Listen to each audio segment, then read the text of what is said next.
Assalamualaikum warahmatullahi wabarakatuh. Selamat sore, salam sehat saya ucapkan kepada Profesor, Dokter, sejawat sekalian. Alhamdulillah pada Rabu sore ini, program webinar rutin Ashogi, apa saja kutanya Hogi, kembali hadir dan telah mencapai episode ke-156 dengan topik klasifikasi baru kanker endometrium. Perkenalkan, saya Dr. Dani Mesadatu akan menjadi pembawa acara pada Ashogi kali ini dan telah hadir moderator dan juga sekaligus para narasumber yang akan memaparkan topik klasifikasi baru kanker endometrium. Moderator di sore ini yang akan memandu jalannya webinar akan dibawakan oleh Dr. Irma Safitri CH Rashad, spesialis obstetri ginekologi, subspesialis onkologi magister kesehatan. Beliau adalah konsultan onkologi ginekologi Fakultas Kedokteran Universitas Hasanuddin RSPTN Makassar. Assalamualaikum, selamat sore Dr. Irma.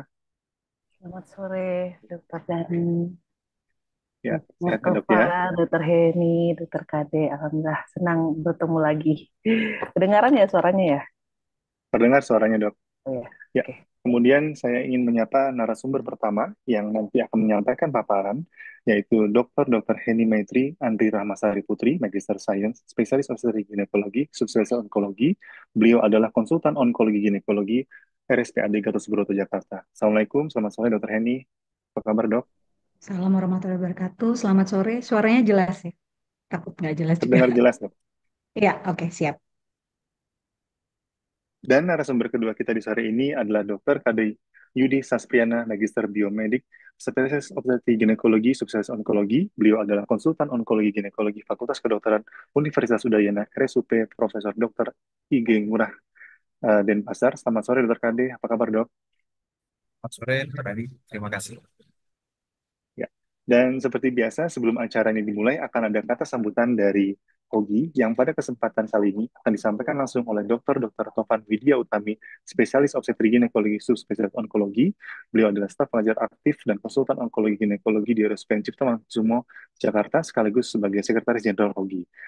Assalamualaikum Dr. Tovan, dan kepada Dr. Tovan kami persilakan untuk Sama. memberikan kata sambutan. Silakan Dokter.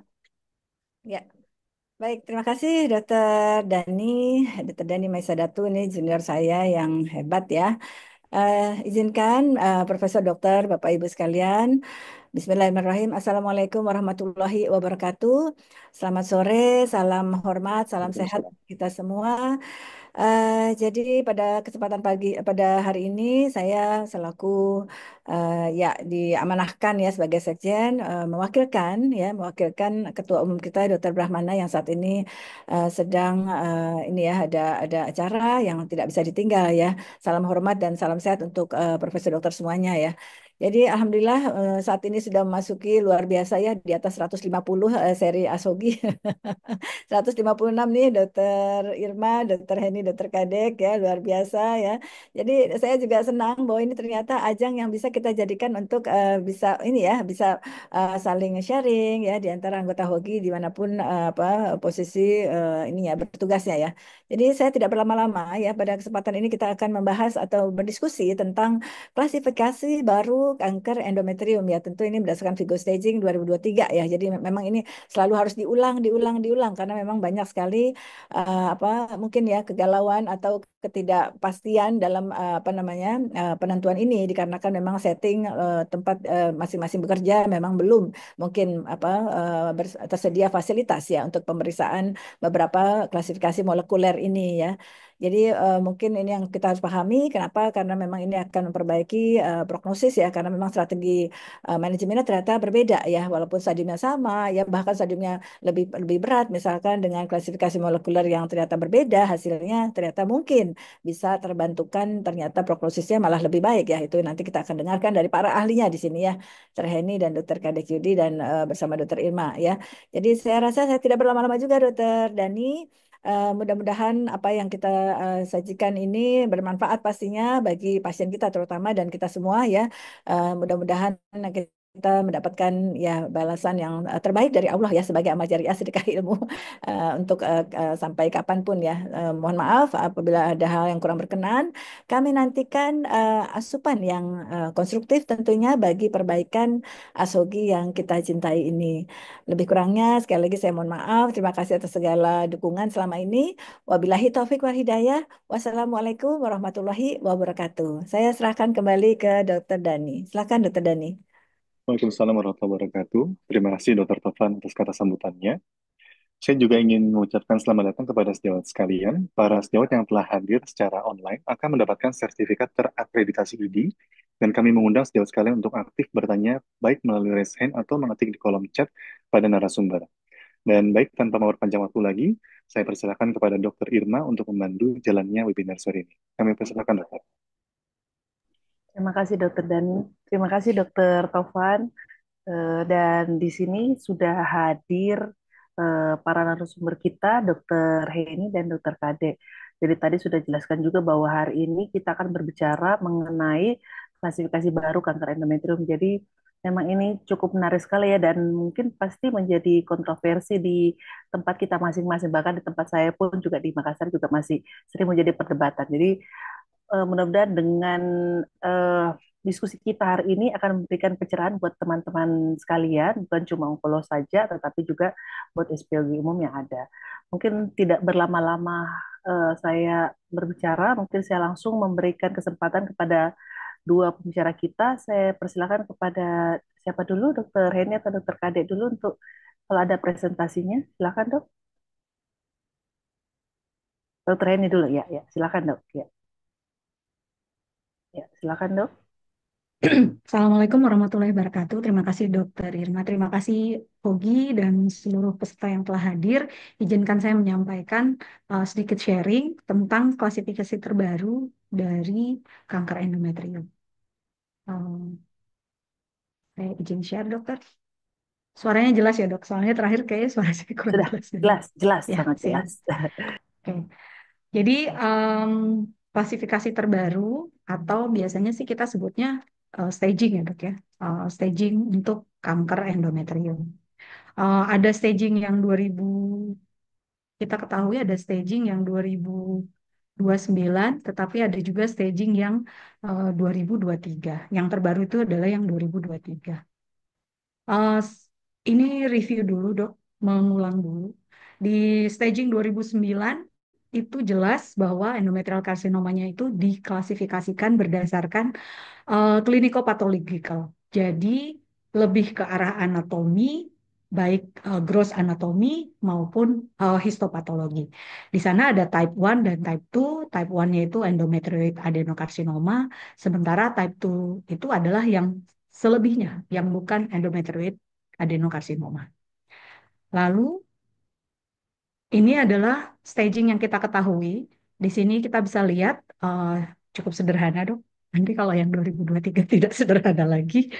Ini stadium 1, lalu nanti ada stadium 2. Stadium 1 confined to the uterus, stadium 2 itu invades cervical, kemudian stadium 3 lebih ke lokal lokoregional, sementara stadium 4 itu adalah extension ke pelvic wall. Jadi eh, lebih dari lokoregionalnya. Dan distant metastasis. Lalu menemani staging itu ada risk. Karena staging saja ternyata tidak cukup. Karena untuk stage 1 kita bagi-bagi lagi. Kita bagi-bagi lagi berdasarkan risknya. Mengapa harus ada ini? Karena nanti ajuvannya berbeda. Itu sih sebenarnya, Dok. Kalau dia low, rencananya apa? Kalau dia intermediate, itu rencananya apa? High intermediate-nya rencananya apa? Ajuvannya, high-nya apa? Advance-nya apa? Itu berbeda-beda, Dok. Gitu. Jadi ini yang 2009 untuk mengulang kembali. Lalu pada tahun 2013 TCGA itu mengadakan satu penelitian besar sequencing dari endometrial cancer, di mana mutasi pada seluruh endometrial cancer apapun jenisnya, setahu saya ini itu ternyata bisa dibagi menjadi yang ada pol ultramutated. Jadi ada mutasi polnya, kemudian ada microsatellite instability-nya, baik yang hypermutated, baik yang kopinya low number maupun yang high number. Nah, disinilah mulai bahwa jangan-jangan karena eh, jangan-jangan em, mutasi-mutasi ini membawa perbedaan pada klinis. Itu dulu dok. Perbedaan pada prognosis. Itu dulu sebenarnya dok. Belum terlihat stagingnya di sini. Tetapi mutasinya itu membawa perbedaan terhadap prognosis.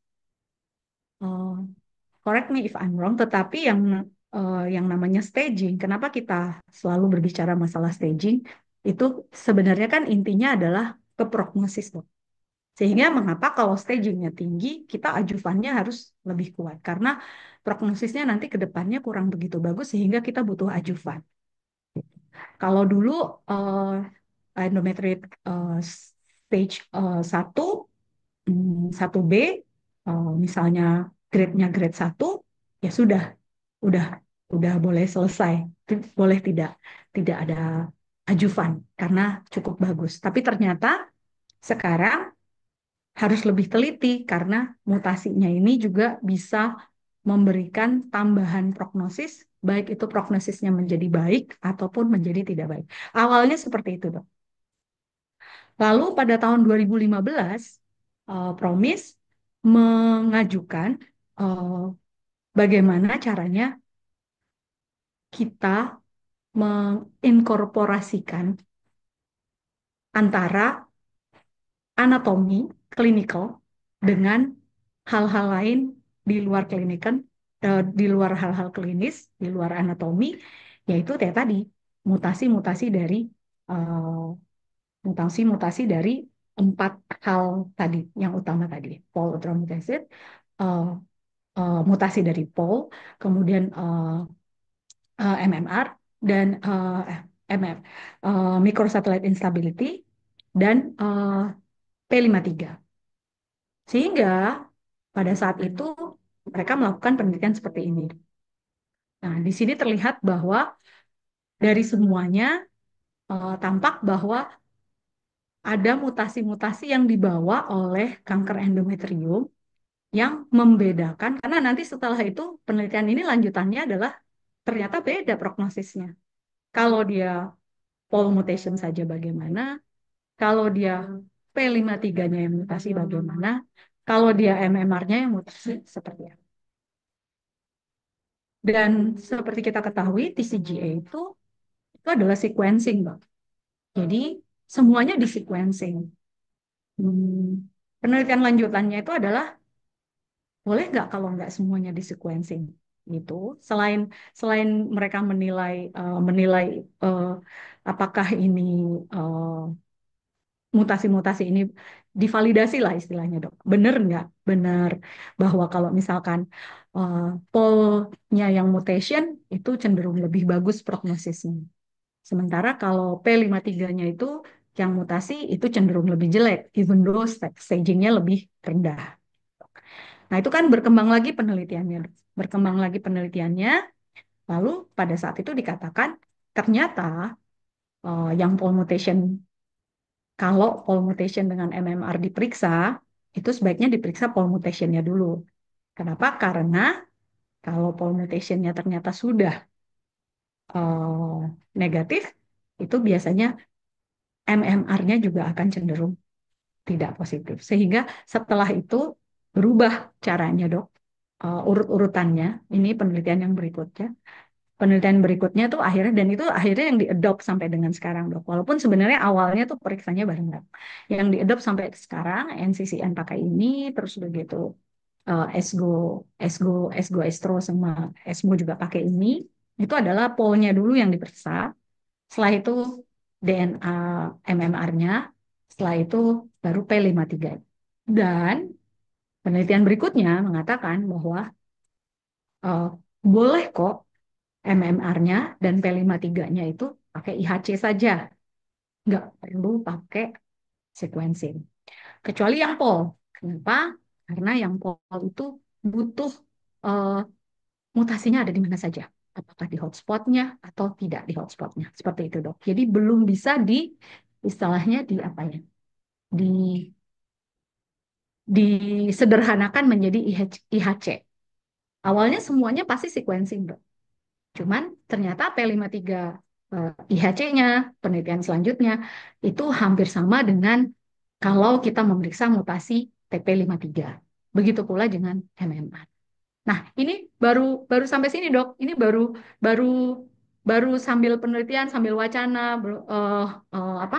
Ini ada hal yang terbaru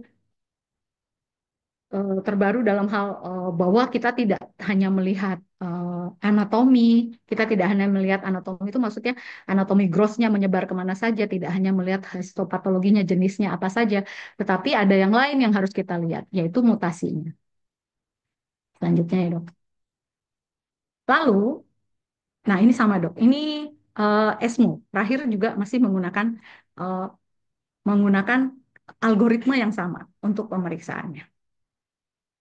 Perkembangan selanjutnya ESMO Esgo Estro itu yang di daerah Eropa pada 2021 mengeluarkan risk group.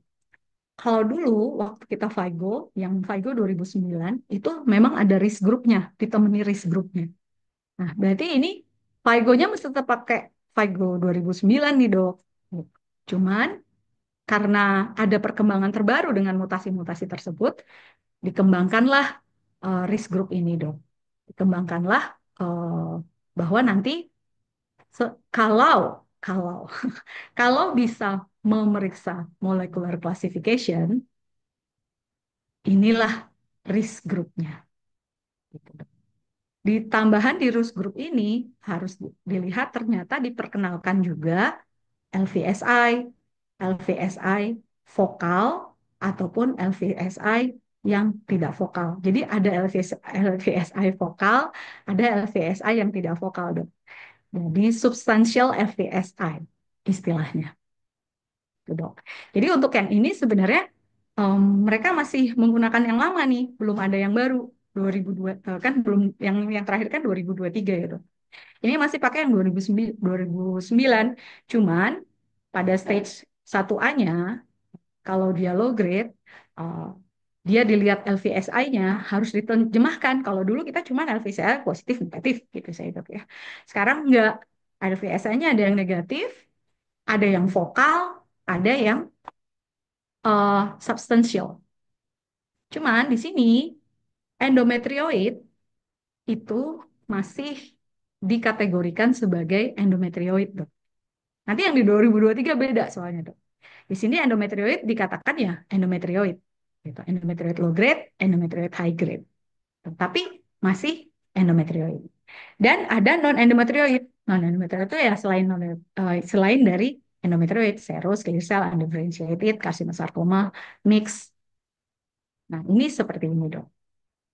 Gitu. Jadi um, belum dirubah untuk yang anatominya, dok. Anatominya masih tetap pakai 2009, tapi ada histopatologi yang berbeda. Nah, kalau di center-center yang sudah memiliki fasilitas untuk pemeriksaan pole mutation dan juga untuk MMR dan P53, klasifikasinya ada di sebelah. Nah, di sini kita bisa lihat bahwa seperti yang tadi sempat dikatakan oleh dokter Tovan, stage 1 dengan NS, NSMP atau MMRD, serous, artinya jenisnya non-endometrioid, gitu. Itu dimasukkan ke dalam high risk. Maksudnya risk apa nih dok? Risk untuk recurrent sebenarnya dok. Risk untuk balik lagi. Sehingga ketika high risk, kita cenderung akan memberikan adjuvan. Walaupun dia stadiumnya stadium 1. Sama, stadium 1 dan 4A, P53 abnormal, endometrial karsinoma dengan myometrial invasion, walaupun sudah operasi, walaupun stadium 1, tapi P53-nya positif, kita cenderung mengatakan bahwa ini adalah high risk. Sehingga kalau high risk ya di, tetap harus ada adjuvannya. Yang high intermediate, misalnya. High intermediate perbedaannya itu ada di LVSI. LVSI-nya substantial, nanti ada dok keterangan di bawahnya. LVSI substantial itu apa? LVSI substansial itu setahu saya LVSA yang apa terdeteksi itu lebih dari 5 dong. Jadi ini memang harus surat cinta ke patologi anatominya panjang dok untuk menilai kalau kita mau masuk pada klasifikasi ini. Gitu. Jadi kalau dulu kita cuma bertanya apakah jenis, kemudian grade-nya, terus apakah melewati atau tidak melewati miometrium, setengah miometrium, gitu. Kan dulu seperti itu dok. Kalau sekarang atau LVSA-nya bagaimana? Sekarang LVSA-nya vokal, substansial atau negatif, vokal atau substansial. Dilanjutkan ya dokter. Lalu eh, perkembangan selanjutnya adalah FIGO Staging 2023. Ini yang terbaru dok. Yang terbaru sebenarnya dengan stadium 2009 untuk stage satunya masih sama dok. Bahwa dia confined di uterine corpus dan uh, ini dok. Nggak samanya di ada ovariumnya dok. Di stadium satu ini ada ovariumnya. Uh, Nanti kalau dokter baca pelan-pelan akan terlihat di 1A3 ada low grade endometrioid carcinoma limited to the uterus dan ovary. Tapi ini ada C-nya nih, Dok. Nah, C-nya ini mesti dibaca lagi, Dok. C-nya mesti dibaca, Dok. Low grade endometrioid carcinoma ini harus uh, tumbuh di 2 tempat, tetapi tidak ada tanda-tanda invasi di tempat lain. Jadi kalau yang di ovarium itu tetap di ovarium, yang di endometrium itu tetap di endometrium. Di tubanya nggak ada dok. Atau di ovarium sebelahnya nggak ada. Atau di parametrium nggak ada. Dan di endometrium pun eh, harus kurang dari 50%. Nah seperti itu dok. Jadi di sini ada ini. Kita baca bareng-bareng bahwa disease limited to low grade EC involving endometrium dan ovaries must be distinguished for extensive. Jadi harus dibedakan dengan yang 3A2 dok. Following kriteria. Jadi harus memenuhi 4 kriteria ini. Yang pertama, tidak boleh lebih dari setengah, tidak boleh ada LVSA yang substantial, tidak boleh ada metastasis tempat lain, dan ovariumnya unilateral. Kemudian tidak boleh ada invasion atau rupture. Ini perbedaannya dok, yang signifikan untuk stadium 1.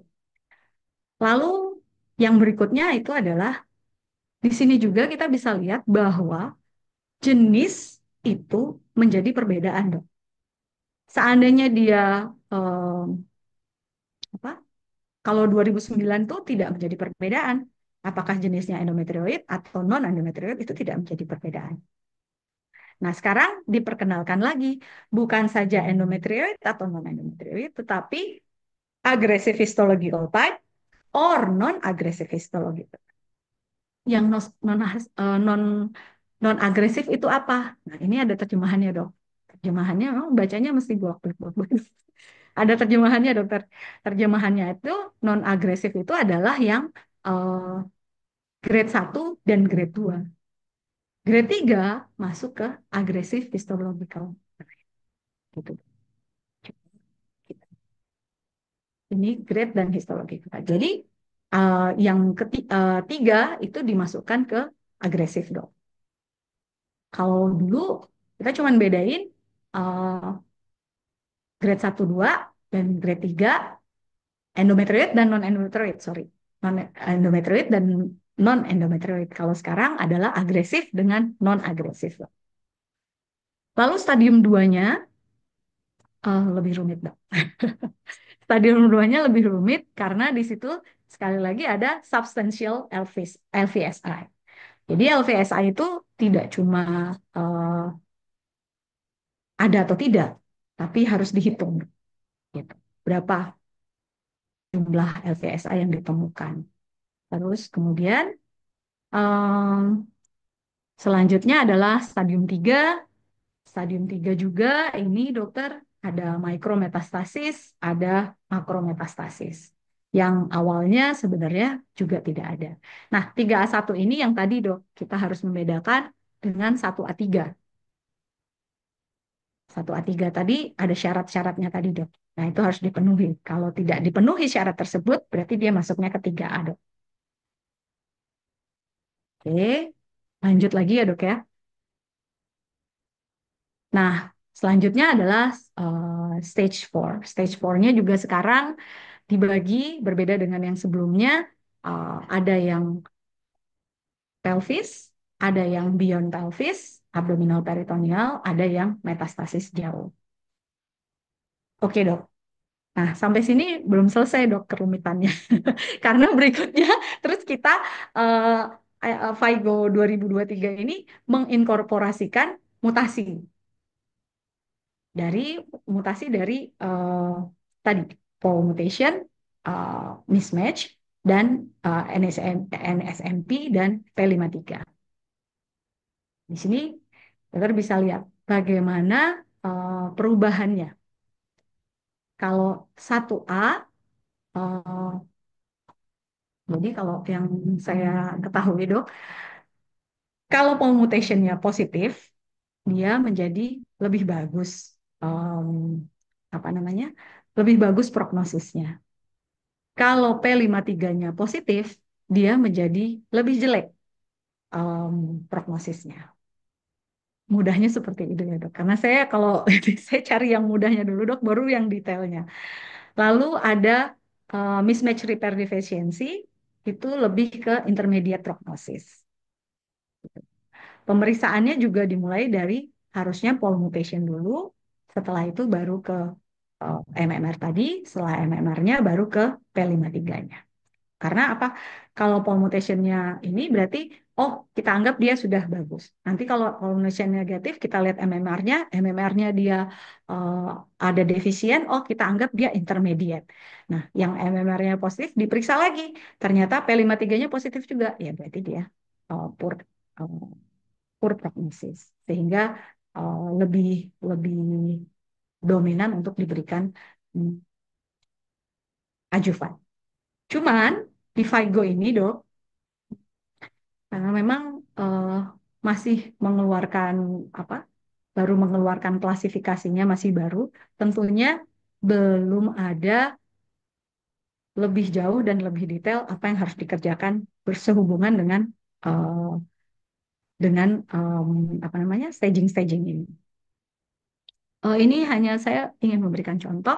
Kalau pole mutation, karena kita melihat mutasi, berarti biasanya eh, di sequencing dokter, periksanya kalau nggak pakai PCR, eh, kita menggunakan yang sekarang mungkin ini adalah NGS. Lalu kalau MMR itu bisa pakai, sudah disuroget, itu bahasanya tadi yang saya lupa dok, bisa disuroget ke IHK. Dan IHK ini udah bisa tersedia di Indonesia. Jadi kalau hilang hilang apa? Hilang mutasinya dia terlihat hilang dok, tidak ada pewarnaan. Nah, itu yang disebut dengan mutasi defisien. Tapi kalau dia ada pewarnaannya cukup baik, itu biasanya masih bagus. Nah, seperti ini pewarnaan apa? Ini pembesaran 10. Nah, ini pembesarannya lebih besar sampai 100 tahun. Nanti kelihatan ini diperbesar. Nah, ini untuk P53 dok. P53 ini ada banyak, bisa ke dalam sel-selnya, bisa localized, atau dia wild type. Wild type berarti dia negatif, dok. Dia cukup bagus. Biasanya kita sebut dengan wild type dan prognosisnya biasanya baik. Lalu setelah itu dilihatlah dok, eh, bagaimana associated molecular features-nya, bagaimana eh, most frequently associated histologinya. Nah, di sini inilah yang lanjutannya dok. Lanjutannya setelah kita ketahui TCGA hasilnya seperti itu, terus mereka biasanya membagi-bagi. Setelah membagi-bagi, terus dilihat lagi bagaimana eh, clinical feature dari semua mutasi-mutasi ini. Sampai ke prognosis dok. Yang paling penting adalah yang bawah ini. Karena inilah yang membuat kita memutuskan apakah ini akan kita lanjutkan dengan ajuvan. Ajuvan by any means ya, Dok, ya. Bisa kemo, bisa radioterapi, bisa dua-duanya. Sehingga saya sudah sampai di ujung, Dok. Mudah-mudahan kita tidak sama-sama bingung ya, Dok, ya. Ada summary major changes-nya. Major differences-nya itu pertama adalah pada 2023 ini ada parameter-parameter non-anatomi yang diperkenalkan pada eh, staging endometrial cancer 2023. Itu yang benar-benar berbeda dengan yang lain. Jadi di situ histologi kan kalau kayaknya sampai dengan sekarang kita masih bentuknya mau mau apa saja gitu masih anatomi dok, anatomi gross maupun histopatologi. Tapi histopatologi juga kadang-kadang kalau jenisnya juga kita tidak terlalu bedakan, tidak menjadi berbeda stagingnya itu maksud saya. Dok. Tapi kalau di endometrial cancer jenis histologinya bisa membedakan stagingnya. Jenis grade-nya bisa membedakan stagingnya. LVSI-nya bisa membedakan stagingnya. Begitu juga molekular group-nya. Kemudian yang berikutnya adalah untuk stadium 3 dan 4, uh, da, in, itu dibedakan berdasarkan lokasi, uh, tadi dok, vaginal dan versus parametrial atau size, nodal makrometastasis maupun makrometastasis. Ini bedanya dengan, tapi ini adalah major major differences yang pertama itu adalah tadi dok, menginkorporasikan histological type, grade, LVSI, dan molecular group. Itu rasanya untuk di staging-staging kanker yang lain itu belum ada. Kalau location kita ada. Mikromakro itu juga kita ada. Kita misalkan KGB-nya lebih besar dari sekian senti, KGB-nya rupture atau tidak rupture itu ada di tempat lain, dok. Tetapi yang tipe histologi, grade, dan LVSA molekuler itu tidak ada di tempat lain.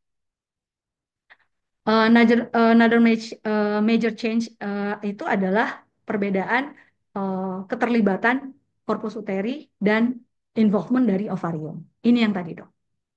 Bagaimana kita mengatakan bahwa ini adalah synchronous malignancy. Kalau dulu rasanya pokoknya semuanya dua-duanya kalau misalkan ketemu di sini dan di sini kita langsung bilang bahwa itu adalah sinkronus. Kalau sekarang mungkin tidak bisa seperti itu, Dok. Bisa jadi memang ternyata itu adalah endometrial cancer yang sudah advance.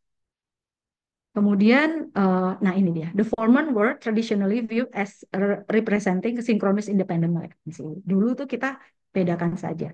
Although molecular study have no proven, nah, karena ada molecular study-nya, dia proven bahwa itu adalah clonal. Clonal itu artinya sama ternyata, walaupun jaringannya berbeda.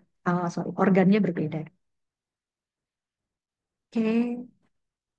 Um, ini masih pakai yang premis, tapi dari sini dokter bisa lihat mengapa seheboh itu dan sesulit itu membeda-bedakannya, dokter.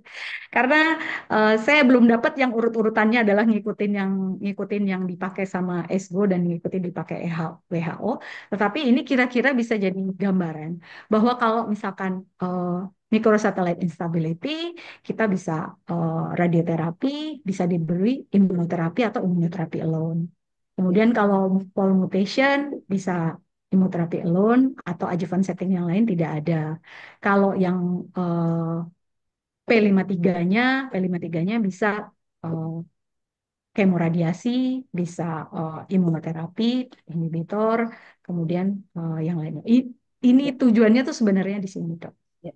Mbak, Terima kasih, dokter. ya, baru mau ditegur ternyata udah habis. Pas ya, dok. Maaf, kayaknya kasih kan kita dengar ini penjelasannya akhirnya kebablasan. Mudah-mudahan kita masih punya waktu buat Dokter Kare. Tapi tadi penjelasannya sangat bagus dan saya yakin nanti Dokter Kare akan memberikan tambahan yang supaya lebih jelas lagi, bukan semakin bingung ya terhadap ini semua. Mudah-mudahan kita semakin tercerahkan, bukan semakin menuju ke area. Oke, untuk mempersingkat waktu saya persilakan kepada Dokter Kade. Udah nggak sabar dari tadi mau presentasi, silakan dok. Ya. Di rumah. Selamat sore yang terhormat, Dr. Heni, Profesor, Dokter, guru-guru kami semua sejawat sekalian. Yang sudah disampaikan oleh Dr. Heni sudah sangat lengkap. Saya hanya mungkin menambahkan sedikit yang mungkin lebih berkaya. Saya izin share screen.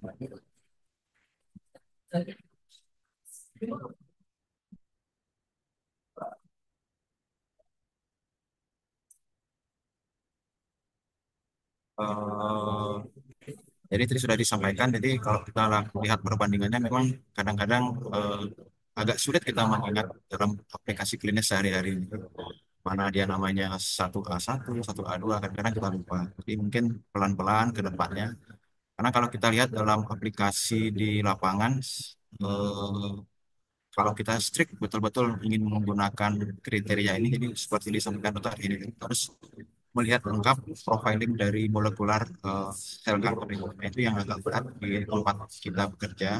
Jadi kadang-kadang oleh karena tidak kita rutin kerjakan, kan hanya satu dua pasien yang mampu secara ekonomi dan sistem pembayarannya juga berbeda, itu baru memungkinkan. Jadi tidak, karena tidak kita repetisi ulang-ulang, jadi kadang-kadang harus melihat catatan lagi. Jadi pada intinya kalau kita lihat, jadi kenapa dikembangkan sistem klasifikasi Vigo 2023 ini, karena intinya ingin mendapatkan hasil keluaran terapi yang ingin lebih baik lagi. Kalau kita seperti tadi, ketika dia stage 1 tapi dengan P53 abnormal mutation, sudah masuk kriteria high risk dan membutuhkan ajuvan seperti itu. Dan kata kunci yang harus kita ingat, yang pertama adalah non agresif dan agresif. Kalau agresif itu sudah disebut tadi, grade 1 dan 2 dari endometrial karsinoma, endometrioid karsinoma, dan agresif itu selain itu. Ini saya kutip dari WHO Female Genital Tumor. Jadi untuk endometrial cancer diklasifikasi menjadi 7. Endometrioid carcinoma, serous carcinoma, clear cell, mixed carcinoma, undifferentiated carcinoma, carcinosarcoma, dan other unusual type. Jadi dari data yang ada ini dari WHO ini berdasarkan perjalanan kohort yang sudah berjalan sekian lama, jadi mereka mengkategorisasi menjadi 7. Sehingga hanya grade 1 dan grade 2 dari endometrioid carcinoma yang tergolong sebagai non-agresif. Sisanya itu termasuk yang tipe yang agresif. Kemudian yang kita lihat lagi definisi operasional grade 1 tadi. Jadi kalau sulit non-glandular growth-nya itu kurang dari 5%. Kurang sampai dengan 5%. Kalau yang grade 2 itu 6% sampai dengan 5%. Dan grade 3 itu lebih dari 5%. Ini sangat-sangat depend on patologis anatomi. Jadi betul-betul klasifikasi baru ini membutuhkan ketajaman dari dan jangkauan dari expert dari patologi anatomi. Karena sangat menentukan sekali. Kemudian secara prognosis sudah disampaikan tadi, ketika dia P53 yang abnormal, jadi dia poor prognosis. Kan kalau dia dengan polyepsilon mutation dalam pada stadium awal, dia memiliki prognosis yang baik. Dan perlu di-refresh kembali karena mohon maaf di penyajiannya hanya untuk refreshing saja. Kalau LPSI itu kan menunjukkan seberapa jauh sel kanker itu dia menginfiltrasi ke vaskular dan ke limfus. Dia ada 3 kategori. Kalau negatif dia zero vessels. Kalau dia vokal kurang dari 5 vessels. Kalau dia substansial atau ekstensif lebih sama dengan 5 vessels. Nah, ini yang hanya bisa melihat under mikroskop. Ini betul-betul ketajaman dari expert dari patologi. Nah, seperti disampaikan tadi, molecular classification itu ada 4. Whole mutation, microsatellite, kemudian somatic copy number alteration atau SCNLI, dan somatic copy number alteration low. Jadi seperti kita tahu sedikit mengulas, whole mutation itu dia berkaitan dengan replikasi. Dia memperbaiki gangguan kesalahan dalam pasangan asam basa. Pasangan asam basa itu nanti gennya gen full yang akan melakukan tugas perbaikan. Kemudian microsatellite instability ini juga termasuk gen yang hampir sama untuk memperbaiki. Jadi nanti ujung-ujungnya mungkin kalau dia ada MMR, jadi ada MMR itu ada 2, defisiensi dan profisiensi. Jadi kalau defisiensi itu biasanya akan lebih memberikan manfaat ketika kita memberikan terapi imunoterapi. Namun kalau dia profisiensi mungkin uh, dia tidak terlalu bermanfaat dengan imunoterapi, tapi pemberian kemoterapi akan lebih bermanfaat untuk survival pasien. Jadi ini sudah disampaikan tadi, ini sudah disampaikan jelas oleh Dokter Hemi. Jadi betul-betul stadium atau klasifikasi baru dari kanker endometrium ini betul-betul mengarahkan kita, mengguiding kita ujung-ujungnya nanti untuk personalized medicine. Mungkin untuk saat ini di tempat kita bekerja, mungkin belum mampu laksana sebetulnya 100%. Jadi masih memilah ini mana pasien yang bisa dan mana yang pasien kena harus diperiksa secara utuh. Saya skip. Nah, ini saya kutip dari Esgo, dari paket pocket book dari Esgo. Jadi kita lihat, jadi ujung-ujungnya kita ingin klasifikasi nih pasien kita ini berada pada uh, stratifikasi risk group yang mana. Jadi nanti ada kalau jadi diketahui dan molekular klasifikasi dan tidak diketahui. Jadi bisa kita lihat ketika dia diketahui klasifikasi molekularnya, mungkin akan terjadi perbedaan stadium kalau hanya kita menggunakan tanpa menggunakan klasifikasi molekular. Dan impact-nya adalah untuk tata laksana tambahan atau adjuvant treatment pasca kita melakukan operasi. Jadi ini sebagai take home message tadi sudah disampaikan lagi kalau mungkin itu saja Dokter Irma, Profesor, Dokter sekalian. Mohon maaf kalau ada hal yang kurang benar. Terima kasih. Ya, terima kasih Dokter Kadek sudah menambahkan tadi penjelasan dari Dokter Heni mengenai klasifikasi baru kanker endometrium. Jadi saya yakin teman-teman sekalian, Pak Prof dan Dokter sudah mendapatkan gambaran mengenai ini dan mungkin memang sudah ada gambaran sebelumnya, tetapi dengan adanya penjelasan ini kita semakin paham dan mengerti mengenai klasifikasi baru kanker endometrium dan tentunya klasifikasi baru untuk kebaikan untuk pasien kita. Jadi tanpa berlama-lama mungkin ada diskusi. Saya lihat di sini belum ada yang memberikan pertanyaan. Mungkin kalau belum ada yang memberikan pertanyaan, mungkin kalau boleh saya bertanya mungkin kepada para narasumber ya, sambil menunggu para audiens memberikan pertanyaan.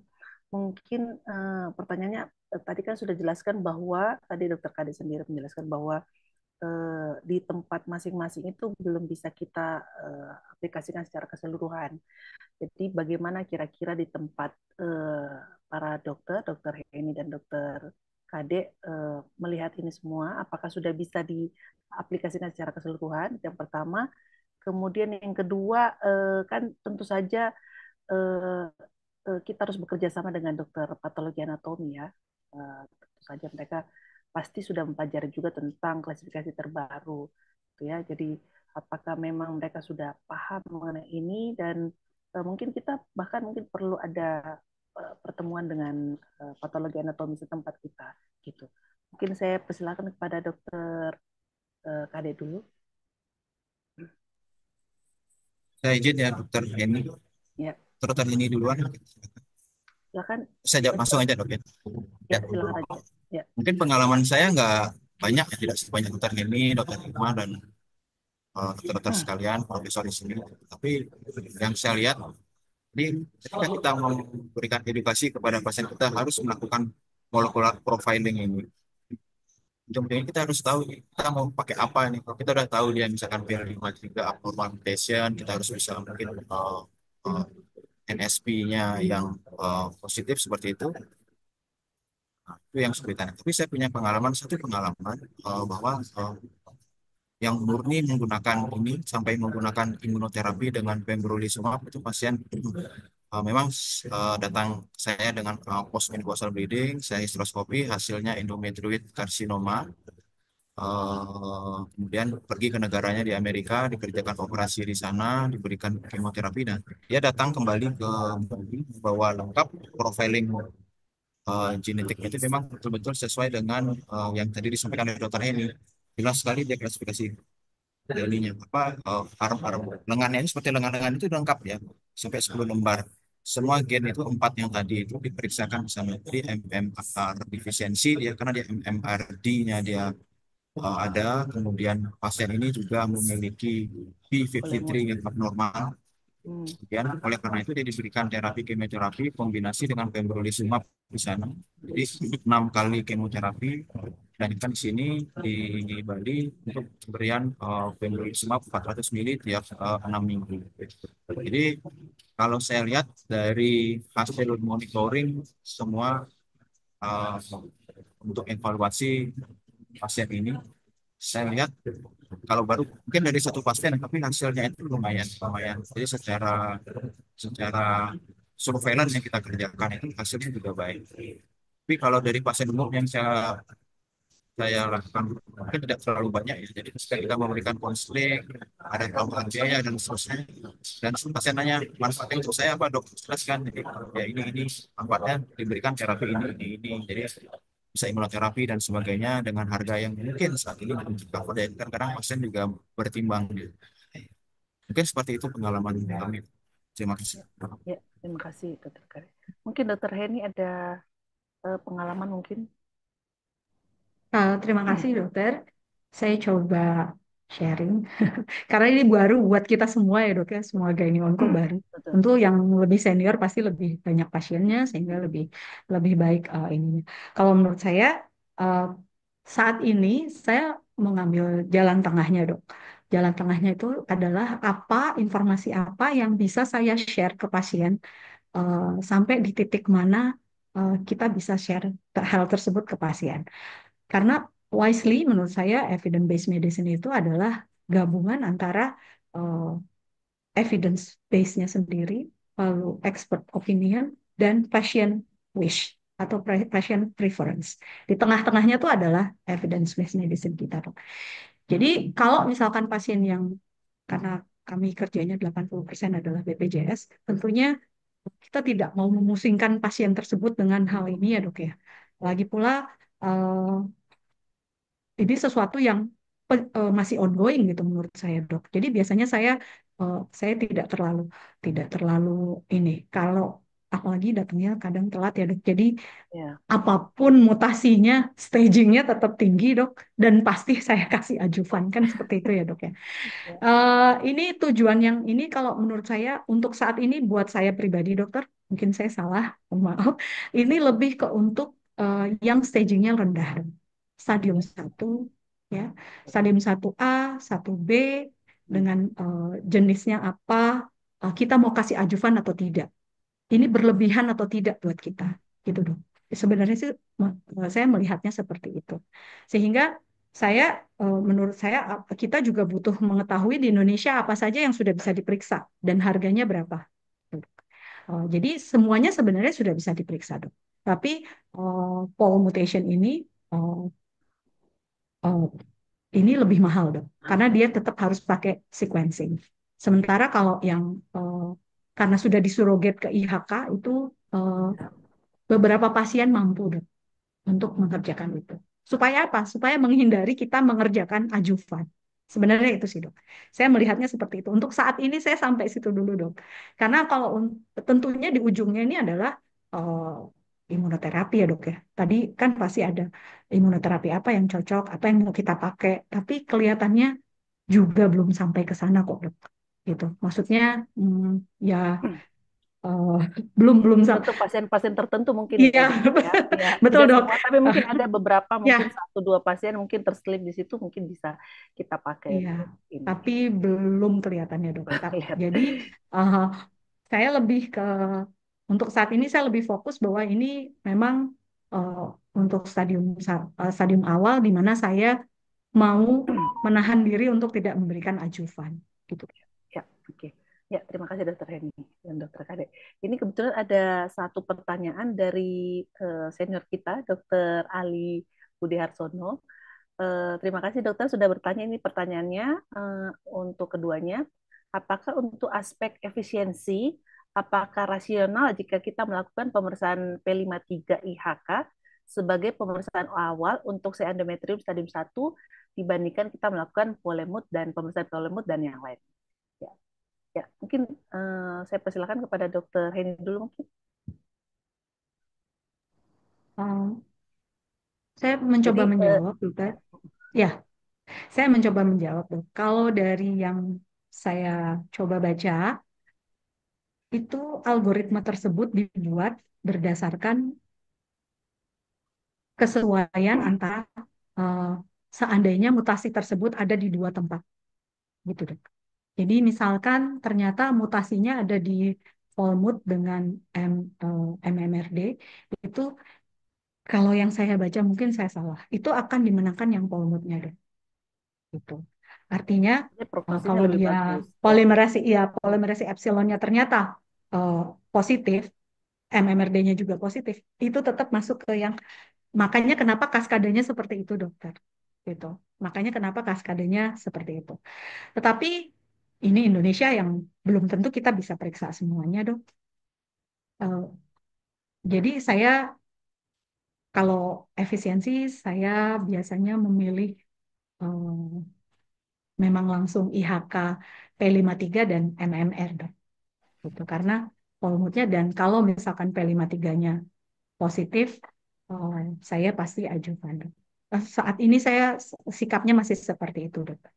Karena yaitu tadi belum belum bisa eh, pasien belum bisa benar-benar mengerjakan kaskade tersebut. Atau KKD mungkin mungkin. ya, atau mungkin bisa kita periksa, anggaplah ya P53-nya. Kalau dia negatif kan artinya kita bebas tidak memberikan, tetapi baru kita memeriksakan lagi MSM. Jadi mungkin ada step-step tertentu. Jadi mungkin kan kita bisa pakai apa namanya wisdom lokal lah untuk ini. Jadi tidak langsung, karena kan kita tahu bahwa era BPJS ini kan dalam keadaan seperti ini kan pasti kita memberikan pilihan kepada pasien bahwa oke, ini tidak ditanggung oleh BPJS. Pemirsa DH karena tidak semuanya rumah sakit menanggung BPJS. Jadi mungkin kita sudah memberikan bahwa oke, kita periksakan satu step dulu. Kalau memang tidak, baru kita bisa periksakan ke step yang lain. Ya. Mungkin Dokter Kade ada masukan untuk ini? Ada informasi yang penting Terima mungkin? kasih, Dr. Irma. Eh, Terima kasih, Dr. Ali Budi. Jadi, kalau ikut narasumber psikologi seperti ujian rasanya. Makan-makan buru-buru cuma kayak ujian. Ya iya, kayak Ah, ujian bor. Baduk-baduk, benar, salah jawabannya. Jadi gini, maaf dok, kalau pemahaman saya, yang kalau misalnya dokter maksud efisiensi, pasti kaitannya dengan biaya. Jadi kalau kita melihat ada empat dari pool epsilon GNT, kemudian mismatch repair deficient, kemudian P53 abnormal, dan non-specific molecular profiling yang dideteksi dengan IHK yang mampu laksana di tempat kita di Indonesia itu P53 dengan mismatch repair. Jadi hampir mungkin center center patologi itu bisa mengerjakan itu. Namun kalau dia full itu menggunakan nanti next generation sequencing. Jadi mungkin lebih kompleks, lebih mahal dan seterusnya. Jadi kalau pendekatan yang efisiensi menurut saya kalau kita mereview seluruh data yang ada, artikel yang ada, mungkin pendekatan yang paling awal itu mulai dari HKP 53 itu mungkin yang sangat rasional di tempat ini. Jadi ketika di abnormal atau mutan, dapat diklasifikasikan kita bisa mengkategorisasinya sebagai prognosis yang buruk. Sehingga strategi lanjutan terapinya juga bisa kita terapkan. Setelah itu baru kita lanjut ke next-nya mismatch repair gennya dengan MLH1, MSH2, MSH6 atau PMS2-nya. Terakhir baru kita mengerjakan whole mood mutation. Mungkin itu pendapat saya dokter. Terima kasih. Ya, Saya terima ada kasih. sedikit Ya, tambahan, boleh dokter silakan Irin? Dokter. Ya, silakan. Eh, Mungkin bisa kita diskusikan bareng-bareng dokter, karena di FIGO endometrial cancer yang 2023 pun, baca yang kecil-kecilnya, yang keterangan-keterangannya itu dokter, pada early endometrial cancer, kalau pol mutation atau eh, diperiksa atau P53 diperiksa, itu bisa memodify FIGO stage.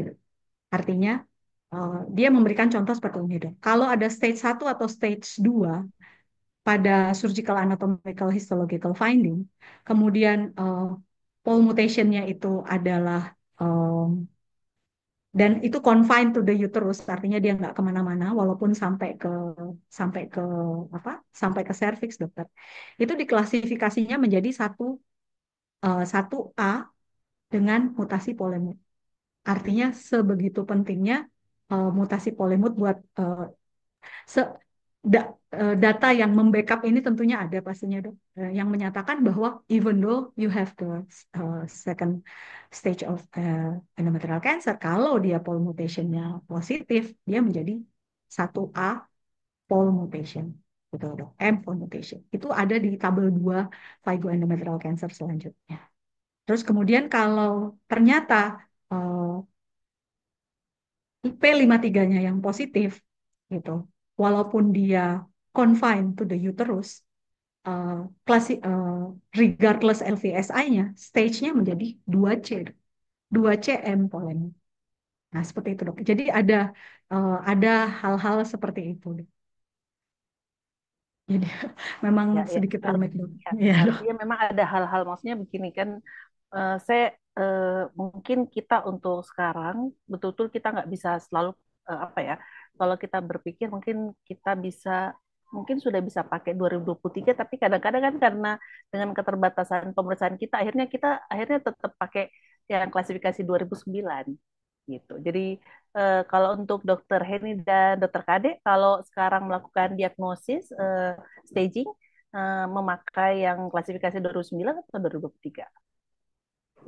Ya, silakan Dokter Kade mungkin. Ya, kalau saya mungkin lebih banyak kalau nggak mampu laksana untuk molekular profiling 2009 yang saya pakai.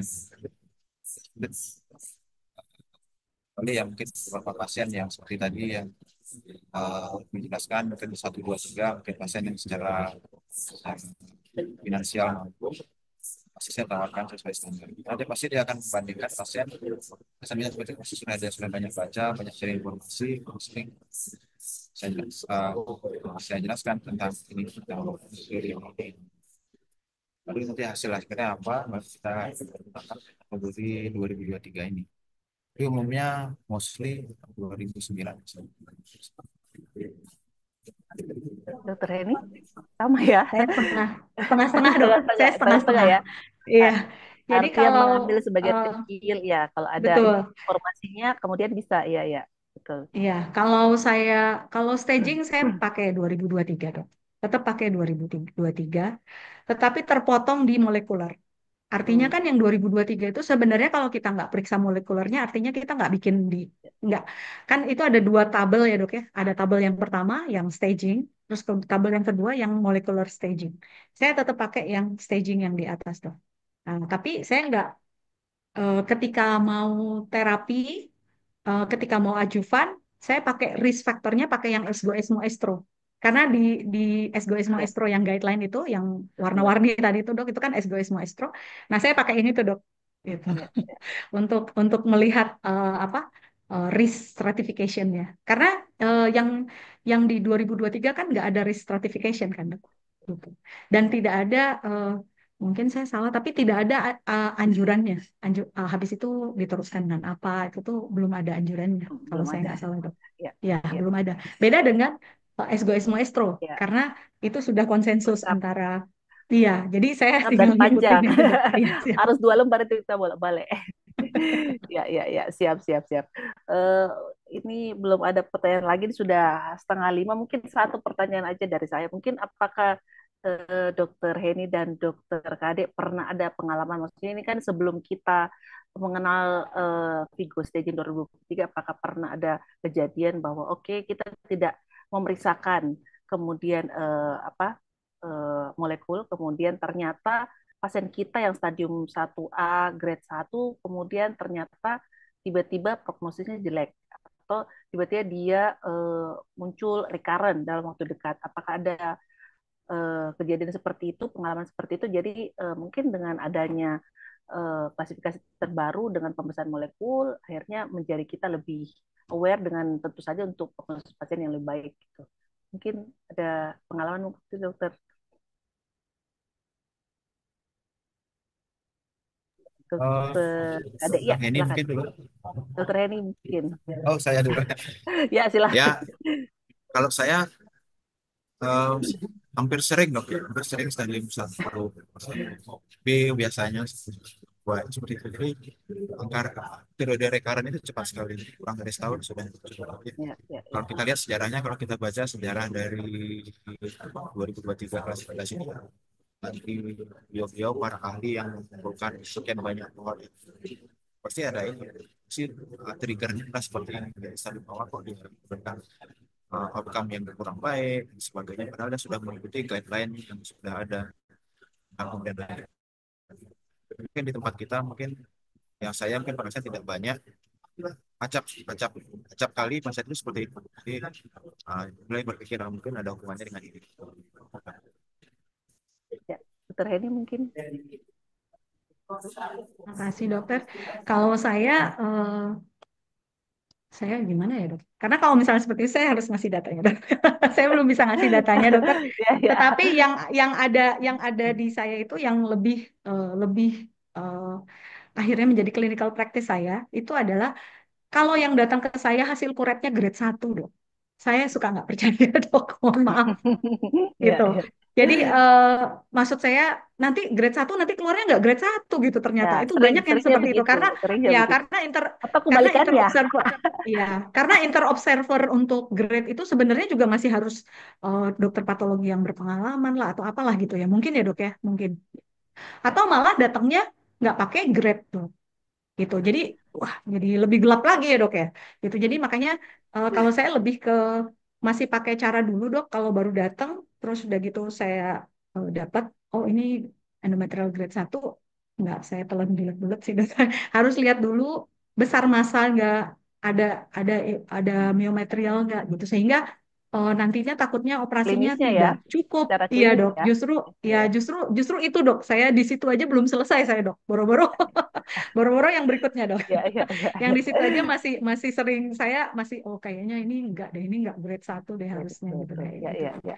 Saya kira melakukan Ya. kuret ulang karena kadang-kadang kita sudah dikuret oleh orang lain, biasanya udah nggak bisa dikuret Ah, lagi, udah bersih, udah kelihatan kayak iya endometrium yang dok. normal. Ya, ya, betul, Nanti betul. tapi kadang kita nggak punya luxury seperti itu loh dok karena pasiennya tuh udah ini dok udah lama dok harus dok dioperasi Betul, cepetan betul. dok gitu sementara kita udah pas wah ya sekarang nanti antriannya udah panjang dia mundur lagi kayak gitu loh dok kadang-kadang jadi saya masih pakai cara lama lagi dok kalau misalkan udah gede biometrialnya jelas gitu ya nggak mungkin lah ini pasti harus surgical staging gitu. Ya, oke. Jadi eh, ini mungkin kita waktunya udah lewat ya, dok. Udah lewat 4 menit ya. Jadi mungkin mungkin sebelum saya tutup, mungkin saya berikan klosur sedikit bahwa kita punya Vigo staging untuk kanker endometrium ini sudah sangat berkembang ya. Maksud saya ilmu kemarin itu bisa saja menjadi kebungan di hari ini gitu. Jadi tapi tentu saja apa yang kita diskusikan hari ini untuk kebaikan pasien kita ke depannya, gitu ya, dengan adanya pemeriksaan molekul.